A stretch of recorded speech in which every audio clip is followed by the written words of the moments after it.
Assalamualaikum warahmatullahi wabarakatuh. Waalaikumsalam warahmatullahi wabarakatuh.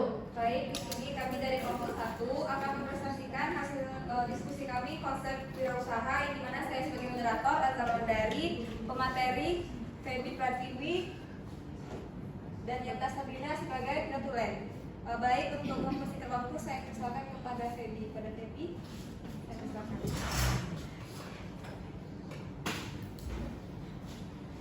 Baik, kami di sini akan membahas mengenai konsep wirausaha. Di sini kami memiliki dua topik pembahasan. Yang pertama, pengertian kewirausahaan, keuntungan wirausaha dan kerugian wirausaha. Yang kedua, teori kewirausahaan. Pengertian kewirausahaan.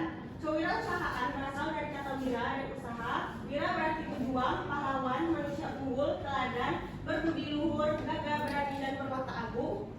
Usaha berarti perbuatan amal, bekerja, berbuat sesuatu. Menurut KBBI, wirausaha adalah orang yang pandai atau berbakat mengenali produk baru, menentukan cara produksi baru, menyusun operasi untuk mengadakan proyek baru, mengatur permodalan operasinya, serta memasarkannya. Dalam lampiran keputusan Menteri Koperasi dan Pembinaan Pengusaha Kecil dicantumkan bahwa wirausaha adalah orang yang mempunyai semangat, sikap, perilaku, dan kemampuan kewirausahaan.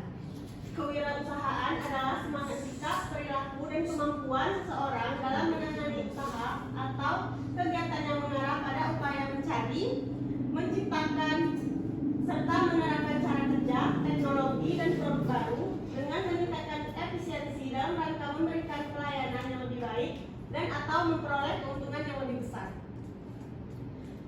Selanjutnya yaitu keuntungan wirausaha. Yang pertama, tidak terikat waktu. Yang kedua, memiliki kebebasan mencapai tujuan usahanya. Yang ketiga, menciptakan lapangan pekerjaan baru dan membantu orang lain. Yang keempat, mendapat pengakuan dari masyarakat sekitar. Yang kelima, memiliki kesempatan menunjukkan kemampuan dan potensi diri. Dan yang terakhir, memperoleh manfaat dan laba yang maksimal. Selanjutnya yaitu kerugian wirausaha. Yang pertama, memperoleh pendapatan yang tidak pasti dan memikul berbagai risiko. Jika risiko ini telah diantisipasi dengan baik, maka berarti wirausaha telah menggeser risiko tersebut. Yang kedua, bekerja keras dan waktu atau jam kerjanya panjang. Yang ketiga, kualitas kehidupannya masih rendah sampai usahanya berhasil sebab dia harus berhemat. Yang keempat, tanggung jawabnya sangat besar, banyak keputusan yang harus dia buat walaupun dia kurang menguasai permasalahan yang dia hadapi. Yang kelima, kerja keras dan waktu kerja yang panjang. Yang keenam, kualitas hidupnya masih rendah sampai usahanya berhasil harus hemat. Yang terakhir, memiliki tanggung jawab yang besar, harus memiliki keputusan yang matang agar tidak membuang-buang waktu, tenaga, dan uang. Topik kedua yaitu teori kewirausahaan. Teori yang pertama yaitu teori Cantillon. Pada era setelah Cantillon beragam istilah tersebut menjadi satu, yaitu wirausahawan atau entrepreneur. Ada beragam istilah lainnya dari wirausahawan, antara lain pengusaha, pembisnis, wiraswasta, wirausahawan, entrepreneur, teknopreneur, bahkan pedagang, penjual, dan lain sebagainya. Teori ini memiliki konsep entrepreneur sebagai pemimpin. Jean Baptista Say menyatakan bahwa entrepreneur adalah seorang yang membawa orang lain bersama-sama untuk membangun sebuah organ produktif. Yang kedua, teori neoklasik. Teori ini memandang perusahaan sebagai sebuah istilah teknologis di mana manajemen hanya mengetahui biaya dan penerimaan perusahaan dan sekedar melakukan kalkulasi matematis untuk menentukan nilai optimal dari variabel keputusan. Jadi pendekatan neoklasik tidak cukup mampu untuk menjelaskan isu mengenai kewirausahaan. Dalam teori ini, kemandirian sangat tidak terlihat, wajar saja karena ini memang pada masa lampau di mana belum begitu urgent masalah kemandirian, namun cukup bisa menjadi teori awal untuk melahirkan teori-teori mengenai kewirausahaan selanjutnya. Yang ketiga yaitu teori The German School. Aliran pemikiran Jerman dimulai dari pertanyaan besar, yaitu bagaimana wirausahawan memperoleh kompensasi dari aktivitasnya. Pemikiran tersebut memprediksi dari premis bahwa jika talenta kewirausahaan merupakan sumber daya yang langka, maka keuntungan harus dipertimbangkan sebagai sesuatu imbalan yang khusus. Yang keempat yaitu teori Austrian School. Seorang wirausaha akan mengarahkan usahanya untuk mencapai potensi keuntungan, dan dengan demikian mereka mengetahui apa yang mungkin dan yang tidak mungkin untuk dilakukan. Artinya, seorang wirausaha harus selalu mengetahui pengetahuan baru di mana orang banyak belum mengetahuinya, dan pengetahuan baru tersebut dimanfaatkan untuk memperoleh keuntungan. Penemuan pengetahuan tersembunyi merupakan proses perubahan yang berkelanjutan, dan proses inilah merupakan titik awal dari pendekatan Austrian terhadap kewirausahaan. Ketika dunia dipenuhi ketidakpastian, proses tersebut kadang mengalami keberhasilan dan kegagalan. Namun seorang wirausaha akan selalu memperbaiki kesalahannya. Yang kelima yaitu teori The American School. Teori ini memandang bahwa wirausahawan sebagai pencipta kesejahteraan. 4 tipe wirausaha yaitu wirausahawan berkemampuan langka, yang kedua wirausahawan berkemampuan tingkat tinggi, yang ketiga wirausahawan berkemampuan mengelola bisnis, serta wirausaha karena kemunduran. Dia percaya bahwa keuntungan merupakan pengembalian dari wirausaha untuk keterampilan, kemampuan atau talenta. Yang keenam yaitu teori Kirzerian Entrepreneur. Dalam teori ini, Kirzer menyoroti tentang kinerja manusia, keuletannya, keseriusannya, kesungguhannya dalam berusaha, sehingga maju mundurnya suatu usaha tergantung pada upaya dan keuletan sang pelaku usaha. Yang ketujuh yaitu teori Schumpeter's Entrepreneur. Menurutnya, untuk mencapai keseimbangan diperlukan tindakan dan keputusan aktor atau pelaku ekonomi yang harus berulang-ulang dengan cara yang sama hingga mencapai keseimbangan. Jadi kata kuncinya adalah berulang-ulang dengan cara yang sama, yaitu menurut Schumpeter disebut sebagai situasi statis. Nah, situasi statis tersebut tidak akan membawa perubahan. Schumpeter berupaya melakukan investigasi terhadap dinamika di balik perubahan ekonomi yang diamatinya secara empiris. Singkat cerita, akhirnya Schumpeter menemukan unsur explanatory yang disebut inovasi, dan aktor ekonomi yang membawa inovasi tersebut adalah seorang wirausaha. Jadi entrepreneur adalah pelaku ekonomi yang inovatif yang akan membuat perubahan. Dari teori-teori tadi muncullah 4 teori kewirausahaan. Yang pertama teori ekonomi, yang kedua teori sosiologi, yang ketiga teori psikologi, yang keempat teori perilaku. Yang pertama teori ekonomi. Teori ini memandang bahwa lahirnya wirausaha disebabkan karena adanya peluang dan ketidakpastian masa depanlah yang akan melahirkan peluang untuk dimaksimalkan. Hal ini berkaitan dengan keberanian mengambil peluang, berspekulasi, menata organisasi, dan melahirkan berbagai inovasi. Yang kedua, teori sosiologi.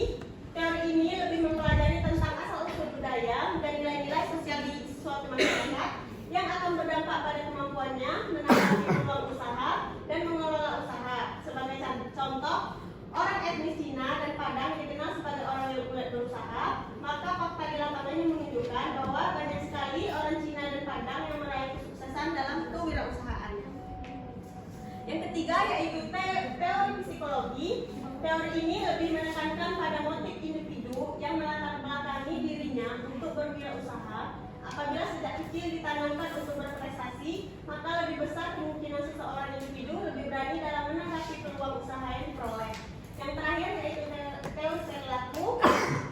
Ini bagaimana seorang wirausahawan harus memiliki kecakapan dalam mengorganisasikan suatu usaha, memanajemenkan keuangan dengan teliti, membangun jaringan dan memasarkan produk, dibutuhkan pribadi yang supel dan pandai bergaul untuk memajukan suatu usaha. Sekian materi dari kelompok kami, saya kembalikan kepada moderator. Terima kasih kepada Feby yang telah memaparkan materi pada hari ini. Di sini saya berikan waktu untuk pertanyaan dari teman-teman.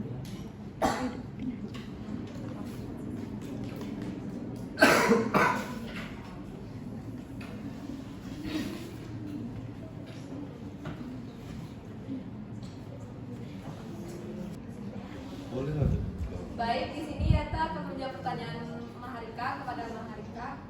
Harap didengar. Baik, saya akan menjawab pertanyaan dari Maharika dengan pertanyaan bagaimana peran pemerintah dalam mendukung perkembangan entrepreneurship di Indonesia. Pemerintah memiliki peran penting dalam mendukung perkembangan entrepreneurship di Indonesia yang menggabungkan peran perawat dengan jiwa kewirausahaan. Penyediaan regulasi yang mendukung. Pemerintah dapat menciptakan regulasi yang jelas dan mendukung perkembangan entrepreneurship seperti mempermudah perizinan bagi perawat yang ingin membuka praktik mandiri atau usaha di bidang kesehatan. Kedua, pendidikan dan pelatihan kewirausahaan. Pemerintah dapat mendorong lembaga pendidikan keperawatan untuk menambahkan materi kewirausahaan dalam kurikulum. Yang ketiga, akses pendanaan dan modal usaha. Melalui program-program pendanaan dan kredit usaha mikro, kecil, dan menengah atau UMKM, pemerintah dapat membantu perawat yang ingin menjadi entrepreneurship dengan menyediakan akses dan modal. Yang keempat, fasilitasi teknologi dan inovasi kesehatan. Pemerintah dapat mendorong inovasi di bidang kesehatan termasuk pengembangan teknologi kesehatan yang dapat digunakan oleh nursepreneur. Yang kelima, kampanye kesadaran dan promosi kesehatan. Dengan dukungan pemerintah dalam bentuk kampanye kesehatan dan promosi layanan berbasis nursepreneur, masyarakat akan lebih mengenal dan percaya pada layanan kesehatan yang dikelola oleh perawat. Yang keenam, dukungan kebijakan sosial dan kesehatan. Pemerintah juga dapat mendukung entrepreneurship melalui kebijakan sosial yang memperkuat ekosistem kesehatan. Yang ketujuh, pengembangan jaringan dan komunitas. Pemerintah dapat memfasilitasi terbentuknya komunitas entrepreneur di mana para perawat dapat berbagi pengalaman, ilmu, dan membangun jaringan bisnis bersama. Bagaimana dengan Maharika? Apakah bisa diterima? Baik, terima kasih. Terima kasih kepada Maharika. Kita lanjut ke pertanyaan kedua kepada Aziza. Mohon disimak. Pertanyaan kedua yaitu dengan pertanyaan, apa saja faktor pendorong dan penghambat seorang perawat untuk menjadi wirausaha? Faktor pendorong untuk menjadi wirausaha bagi perawat, yang pertama, kepuasan profesional yang lebih besar. Banyak perawat merasa ingin lebih terlibat langsung dalam memberikan pelayanan kesehatan kepada pasien.